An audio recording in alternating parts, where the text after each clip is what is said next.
نحمده ونصلي على رسوله الكريم اما بعد فاعوذ باللہ من الشیطان الرجیم بسم اللہ الرحمن الرحیم السلام علیکم ورحمۃ اللہ وبرکاتہ۔ چند باتیں میں کرنا چاہوں گی 15 شعبان کے حوالے سے، چونکہ بہت زیادہ میں دیکھ رہی ہوں کہ خواتین اس بارے میں کنفیوز ہیں، سوالات بھی پوچھ رہی ہیں، اور کوئی پوچھ رہا ہے کہ پتہ نہیں آپ ہی اس رات ہمیں عبادت کرنی چاہیے یا نہیں کرنی چاہیے، کوئی کہہ رہا ہے کہ نہیں عبادت مت کرو، اس رات میں عبادت کرنا بدعت ہے، کوئی کہتا ہے کہ کوئی اس ایکسٹریم پر ہے کہ وہ کہتا ہے کہ عبادت کر لی تو بدعتی ہو جاؤ گے، جہنمی ہو جاؤ گے، روزہ مت رکھو، عبادت مت کرو رات کو، کوئی یہ کہہ رہا ہے کہ بھی عبادت کرو، بہت فضیلت والی رات ہے اور 100 نوافل پڑھنے ہیں۔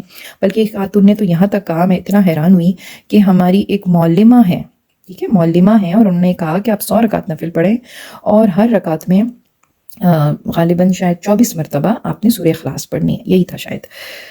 تو میں نے ان سے یہ کہا کہ آپ اپنی وہ معلمہ سے یہ پوچھیں کہ یہ اگر ہم یہ نفل پڑھیں گے تو ایک نفل کم از کم بھی اگر بہت سپیڈ میں پڑھیں تو بھی 5 منٹ تو ایک نفل میں لگیں گے، تو اس طرح تو ہمیں کم از کم 9 سے 10 گھنٹے چاہیے، تو اتنی تو رات بھی نہیں ہوتی، تو یہ ہم کیسے ادا کریں گے یہ 2 نوافل؟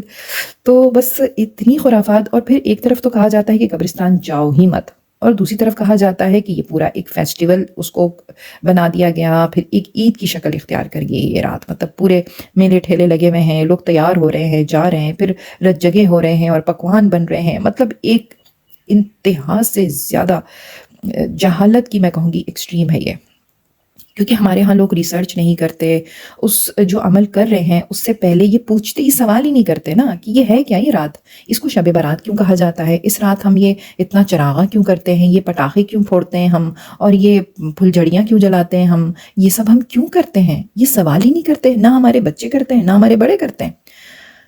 تو دیے جلا رہے ہیں، سجا رہے ہیں، گھروں کو سجا رہے ہیں، قبرستانوں میں میلے لگے ہوئے ہیں، روشنیاں ہو رہی ہیں، مسجدیں سجی ہوئی ہیں، مطلب کیا ہے یہ سب؟ کبھی سوچیں تو صحیح کہ اس کے پیچھے حقیقت کیا ہے، کبھی معلوم تو کریں، کبھی اپنی ریسرچ تو کریں۔ ہر ایک کو آپ نے غلط سمجھا ہوا ہے، ہر ایک کے بارے میں یہ گمان کیا ہوا ہے کہ نہیں یہ تو ایسی بکواس کرتے ہیں، یہ تو چاہتے ہی نہیں ہے کہ ہم عبادت کریں۔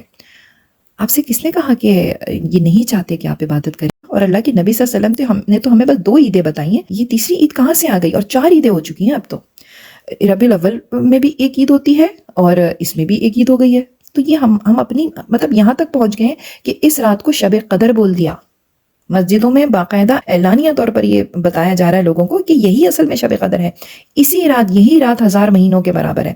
اب آپ بتائیں، جب آپ خرافات میں آگے نکلو گے، جب دین سے جڑو گے نہیں اور رسی کو اللہ کی مضبوطی سے نہیں تھامو گے، تو پھر یہی ہوگا، اور اللہ آپ کو انہی چیزوں کے حوالے کر دیتا ہے پھر۔ تو بہرحال آج تھوڑا سا 15ویں شعبان کے بارے میں تھوڑا سا جانیں گے کہ شریعت اس کے بارے میں کیا کہتی ہے۔ دیکھیں، اس رات میں کچھ چند باتیں کہی جاتی ہیں۔ نمبر 1، یہ کہا جاتا ہے کہ یہ مردوں کی عید ہے، تو اس پر تو بڑا سا کراس لگا دیجئے کہ مردوں کی عید نہیں ہوتی۔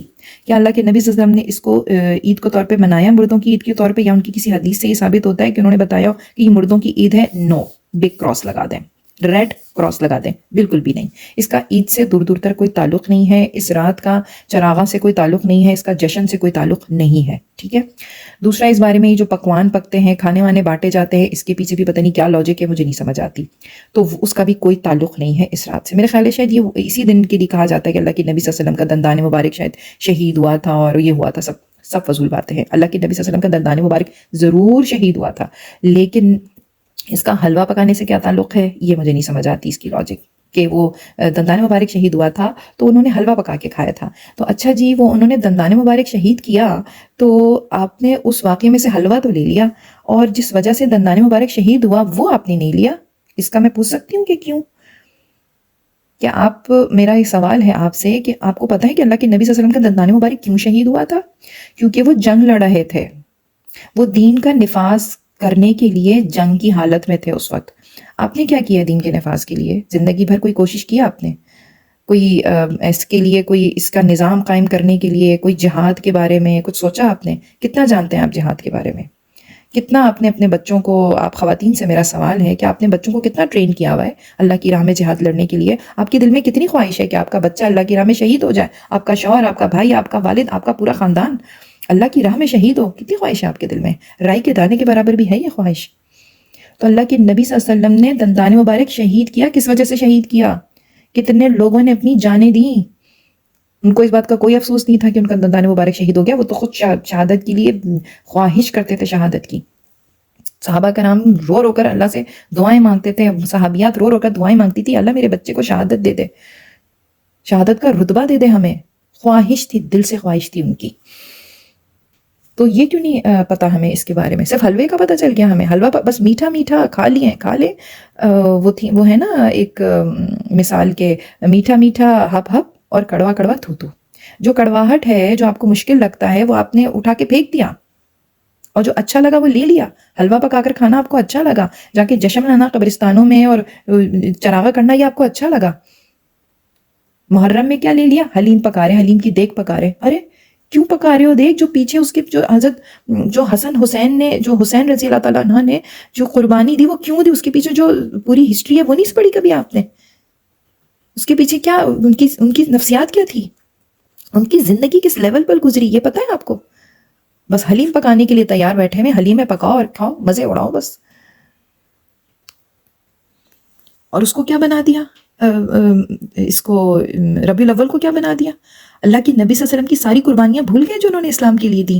دین کے نفاذ کے لیے کوششیں کی انہوں نے، اپنی جان تک قربانی کرنے کے لیے تیار تھے وہ. تو آپ نے ان کی زندگی میں سے بس یہی لے لیا کہ ان کی تعریفوں کے قصیدے پڑھ کے آپ نے عید منانی، مزے لینے، ہر جگہ مزے کرنے، بس اپنے نفس کو خوش کر رہے ہیں، اپنے نفس کو خوش کر رہے ہیں.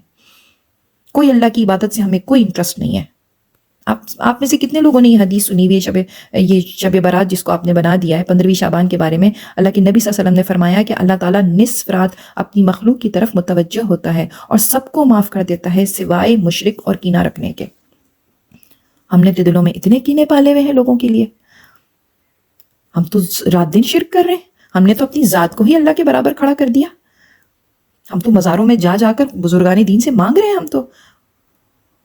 ہم تو اس نبی کو پکار رہے ہیں جو ہمیں بتانے آئے تھے اس دنیا میں کہ اللہ کے علاوہ کسی سے مت مانگو. ہم انہی سے مانگنا شروع ہو گئے، انہی کے آگے اپنی مرادیں اور مشکلات پیش کرنا شروع ہو گئے. بھر دے جھولی میری یا محمد، در سے تیرے نہ جاؤں گا خالی. تو جب نبی نے ہی جھولیاں بھرنی ہے تو اللہ کو کیوں مان رہے ہیں؟ چھوڑ دیں اللہ کو. پھر یہ مسلمانیت کا ٹھپا کیوں لگایا ہوا ہے اپنے اوپر؟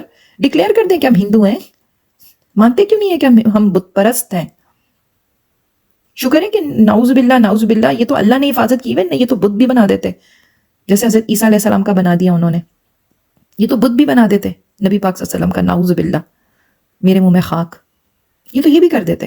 یہ تو حضرت علی کا بھی بت بنا دیں، اس کو بھی پوجنا شروع کر دیں. یہ تو اللہ نے اس دین کی حفاظت کی ہے، ورنہ یہ تو بزرگان دین کے بت بنا دیں. کوئی ان کو چھوڑے گا نہیں نا، پھر کوئی چھوڑے گا نہیں پھر ان کو. اس لیے یہ ہمت نہیں کرتے، ورنہ دلوں میں تو بت ہی سجائے ہوئے انہوں نے، ان تمام نیک لوگوں کے بت سجائے ہوئے. تو ایک طرف یہ ایکسٹریم ہے، دوسری طرف یہ ایکسٹریم ہے کہ اس رات کی کوئی اہمیت ہی نہیں ہے. تو اس حدیث جو میں نے آپ کو ابھی سنائی، اس حدیث سے ثابت ہوتا ہے کہ اللہ تعالیٰ جو ہے نصف رات میں متوجہ ہوتا ہے مخلوق کی طرف اور معاف کر دیتا ہے سوائے دو لوگوں کے. ایک وہ جس کے دل میں بغض کینہ ہوتا ہے دوسرے کے لیے، اور دوسرا وہ جو مشرک ہو، اللہ کے ساتھ شرک کرے. تو اس رات کو جب اللہ تعالیٰ ہماری طرف متوجہ ہوں اور ہم سو رہے ہوں، ایسا کیسے ہو سکتا ہے؟ کیسے اللہ تعالیٰ ہمیں بخشے گا کہ ہم تو سو رہے ہیں؟ اللہ ہمیں معاف کرنے کے لیے ہماری طرف متوجہ ہو رہے ہیں اور ہم سو رہے پڑے ہوئے. تو میرا اپنا ایک اوپینین یہ ہے کہ اس رات کو عبادت لازمی کریں، لیکن اس کو منائیں مت.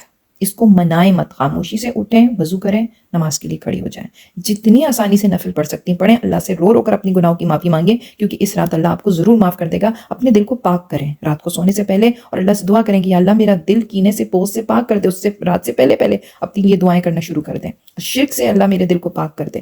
اپنے اندر ٹٹولیں کون سا شرک ہے میرے اندر، کون سے بت میں نے اپنے اندر پالے ہوئے ہیں، ان کو توڑیں تاکہ اللہ آپ کو اس رات معاف کر دے.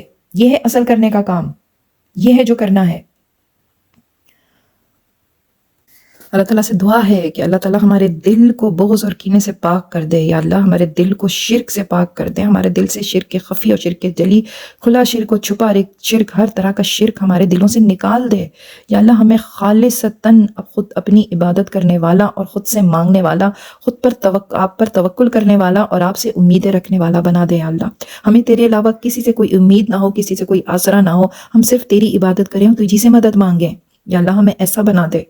اور یا اللہ ہمیں ان خرافات سے بچا لے، یا اللہ صحیح دین پر چلنے والا بنا دے، دین کی حقیقت ہمیں دکھا دے۔ اللہم ارنا الحق حقا وارزقنا اتباعہ وارنا الباطل باطلا وارزقنا اجتنابہ۔ اے اللہ ہمیں حق کو حق کر کے دکھا دے اور حق کی اتباع کرنے والا بنا دے، اور ہمیں باطل کو باطل کر کے دکھا دے اور باطل سے اجتناب کرنے والا بنا دے، آمین یا رب العالمین۔